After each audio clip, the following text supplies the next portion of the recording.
Lumabas na sa 12 nautical mile territorial waters ng Pilipinas ang mga barko ng mga Navy ng Pilipinas, France at Amerika.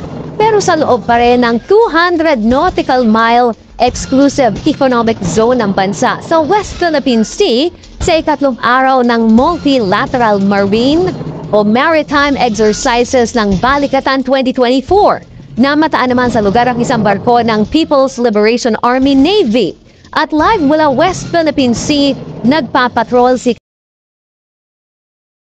Alam mo ba kung ano ginagawa doon ng barko ng China?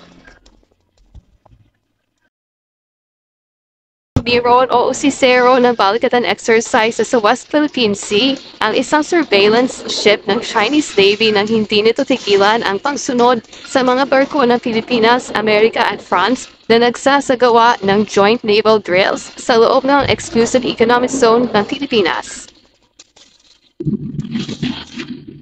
Sa pagsikat ng araw bandang alas 6 Sabado ng umaga namataang umaaligin ang isang surveillance vessel na may bow number 793 ng People's Liberation Army Navy sa mga barko ng Pilipinas, Amerika at France na nagsasagawa ng balikatan exercises sa West Philippine Sea. Sinundan nito ang naval convoy 50 nautical miles sa kanluran ng bayan ng Taytay, Palawan hanggang sa umabot sa isa pang isla sa Palawan matapos ang 3 oras na paglalayag.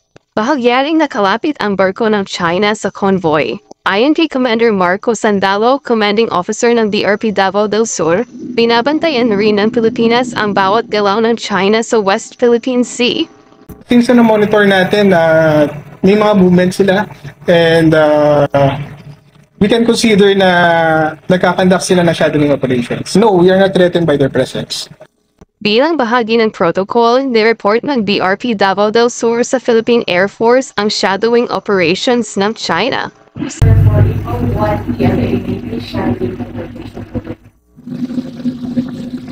Wala pang 10 minuto, nasa arena ang isang eroplano ng Philippine Air Force na umikot sa ibabaw ng mga barko. Yung flyby naman ng ating Philippine Air Force is a regular reconnaissance in order for us to improve or mapalakas yung ating maritime situational awareness or maritime domain awareness. SOP is to ensure yung safe navigation ng ating mga barko, especially right now that we are having formations during the exercises. Hindi agad kumalas ang barko ng China at patuloy na sinundan ang naval convoy hanggang lampas alas 12 ng tanghali. Lumapit pa ito ng hanggang 3 nautical miles, pasok pa sa 2 nautical miles na minimum na pagitan ng mga barko para ligtas na makapaglayan sa laot. We were able to conduct successfully yung ating activity without any accidents or mishap. At the same time, we were able to improve yung interoperability, especially on cross-deck landing. It's safe as long as there's no impeding and no obstruction. Bukod sa PLA Navy Vessel 793, wala nang ibang barko ng China na na-monitor hanggang sa 100 nautical mile radius ng DRP Davao del Sur.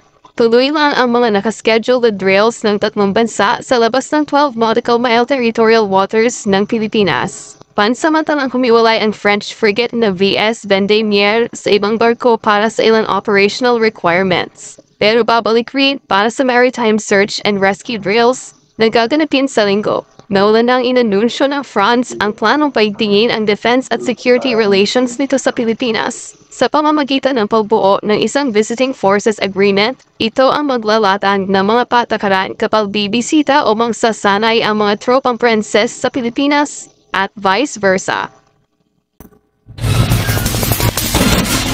Then inaasahan na makikilahok din sa mga joint naval drills dito sa West Philippine Sea ang amphibious transport dock na USS Somerset sa mga susunod na araw. Sa ngayon, bagamat malayo na ay bahagyang nakikita pa rin ang PLA Navy Vessel 793 sa kanang bahagi ng DRP Davao del Sur at wala pang kasiguraduhan kung kailan kakalas ang naturang barko mula dito sa naval convoy na isinasagawa ng Pilipinas, Amerika at France.